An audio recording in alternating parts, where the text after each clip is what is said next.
여전히 이제 개파를 형성해가지고 자기 정치질하는 이런 세력들이 있죠. 그게 이제 문조털레지. 여기 개파만 남아 있는 거예요. 그 나머지는 사실상 저는 개파가 소멸돼가고 있는 과정이라고 봅니다. 나머지가 다 연합해가지고 국정 운영을 잘 하면 되는 거죠. 그런 차원에서 저는 이번에 그 홍익표 이재명 대통령께서 이건 뭐 최선의 선택을 한 거라고 봅니다.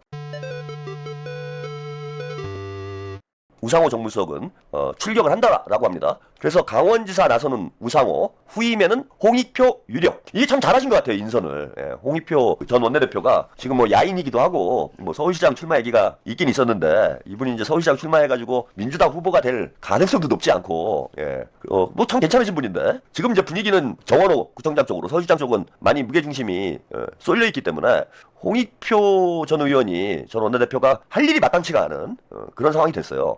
근데 이제 홍익표 원내대표가 상당히 이제 지적인 사람이고 인품이 좋아요. 예. 그 우상호 정무수석이 이제 제가 수상무다 처음에 우스갯소리로 그런 말씀드렸는데 뭐 수상무 스타일은 아닌데 뭐 두루두루 관계가 나쁘지 않은 그런 관계이고 이걸 이제 비명이다라고 중앙일보에서는 이제 강조를 했는데 이거 좀 주목해서 볼 필요가 있어요. 초대 정무수석이 우상호 386이죠. 그 다음에 2대 정무수석이 홍익표. 홍익표 의원은 임종석 지역구에서 이제 급배지를 달았어요. 그래서 임종석과 매우 가까운 사이입니다. 그 우상호 또 386의 지금 이제 대표주자 중에 한 명이고 그래서 우상호에 이어서 홍익표를 정무수석으로 임명을 한 건 저는 지금 386과 그 친명 뭐 그런 평가도 나오더라고요. 이재명 정부를 친명과 386의 연합정권이다. 뭐 그건 좀 과한 것 같고 연합정권이라는 표현은. 근데 386들이 사실은 그동안 좀 친문 쪽에 많이 기울어져 있고 비명 쪽에 많이 기울어져 있어서 우리 상당히 좀 불편하게 봤잖아요. 근데 우상호 정무수석을 임명을 할 때부터 저는 이거 좀 이거 주목해서 봐야 되겠다. 특이하다. 이런 생각을 했었는데 우상호 정무수석에 이어서 홍익표 정무수석을 임명을 하시는 걸로 봐서는 386 전체 단은 아니겠지만 386의 이제 상당수가 이재명 정부와 이제 손을 잡는 이런 구도가 지금 되어 있는 거 아닌가 이렇게 봐요. 그래서 386에 대해서 이제 부정적인 인식을 가지고 있는 분들이 많이 있는데 다 그런 건 아니에요.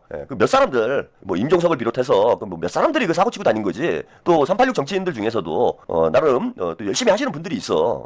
그래서 이제 어쨌건 친명 쪽의 인력풀이 경험이 부족해요. 친명 쪽이. 그럴 수밖에 없잖아요. 이재명 대통령님이 성남시장 경기지사를 거치면서 변방장수 에서 일약 이제 대통령의 지위까지 올라갔고 친명 진영의 이제 가장 큰 문제는 인물이 제한적이라는 거예요. 그래서 뭐 7인에 이런 얘기 있었잖아. 다 해야 7명이야. 그러니까 7인회라고 그런 거예요. 그 정도로 규모가 작았다라는 거예요. 근데 이제 당대표를 2번 하시면서 특히 이제 지난 총선을 거치면서 친명계가 대거 진출을 했어요. 국회로. 상당히 많은 숫자가 들어간 건 맞습니다. 근데 여전히 2가지 저는 문제가 있다고 보는데 친명계가 다수라라고 확신을 할 수가 없어요. 그리고 우리 당대표 선거나 이번에 이제 정청래를 둘러싼 여러 가지 논란들을 보면은 이번에 최고위원 보궐선거도 그렇죠. 당대표 선거 때하고 최고위원 보궐선거 때 보면은 당대표 선거 때는 우리가 뭐 일방적으로 밀렸고 최고위원 보궐선거에서도 어쨌건 박빙이었어요. 그리고 중앙위원회에서도 다소 약간 앞서는 이런 정도 결과가 나왔어. 그래서 친명이 민주당의 50%를 넘느냐 저는 좀 아니지 않나 그런 생각이 들어요. 근데 범친명이 많아졌죠. 범친명. 그냥 찐병이라고 해서 이재명 대통령과 오랫동안 함께 해오신 분들은 진짜 몇 손가락 안에 들어간다. 사실 그 숫자가 많지 않을 뿐더러 2번째 문제는 뭐냐면은 경험이 부족해요. 친명 의원들이 대부분 초선이야. 대부분 지난 총선 때 국회에 입성한 사람들이 대부분이에요. 그래서 정치 경험이 작아. 국정 운영에 노하우가 없어요. 그러다 보니 사람을 쓰는 데서 대단히 한계가 있을 수밖에 없습니다. 혼자서 못한다라는 거예요. 친명만 데리고 국정 운영을 할 수가 없다라는 거야. 근데 이제 친문이나 386 쪽은 어쨌건 집권 경험을 가지고 있는 거잖아요. 2번이나.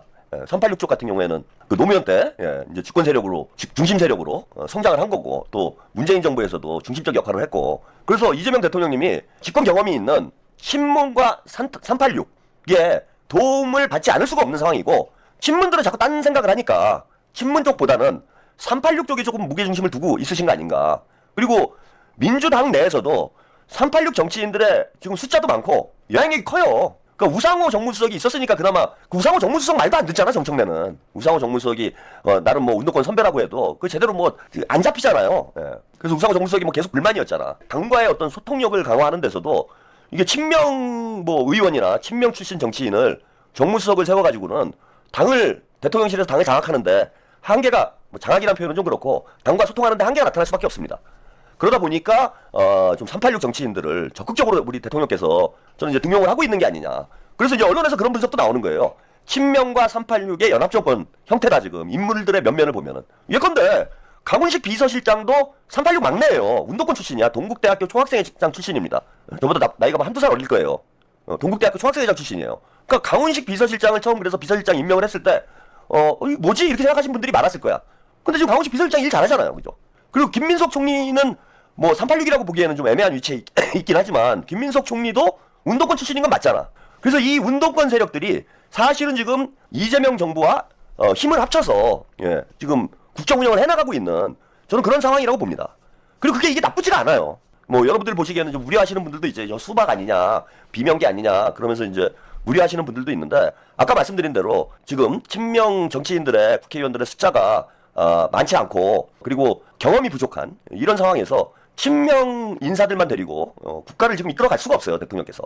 그래서 더 경험 있는 이런 인재들을 계파를 무시하고 저는 뭐 계파 정치가 소멸됐다라고 보는데 여전히 이제 계파를 형성해가지고 자기 정치질하는 이런 세력들이 있죠. 그게 이제 문조털레지, 문조털레, 청래당 여기 계파만 남아 있는 거예요. 그 나머지는 사실상 저는 계파가 소멸돼가고 있는 과정이라고 봅니다. 나머지가 다 연합해가지고 국정 운영을 잘 하면 되는 거죠. 그런 차원에서 저는 이번에 그 홍익표 전 원내대표를 그 정무수석으로 우상호 정무수석의 이제 후임으로 이재명 대통령께서 이건 뭐 최선의 선택을 한 거라고 봅니다. 당에 대한 그립력, 당에 대한 장악력을 더 높이고 당과의 소통을 더 긴밀히 하고 당정대 원팀으로 만들어가는 과정을 더 원활하게 하기 위해서 홍익표 의원과 같이 민주당 내에서 뭐 두루 평가가 좋고 또 인품이 좋고 또 영향력이 있는 이런 분이 이재명 대통령님을 보좌하는 것 이건 뭐 큰 도움이 될 거라고 봐요.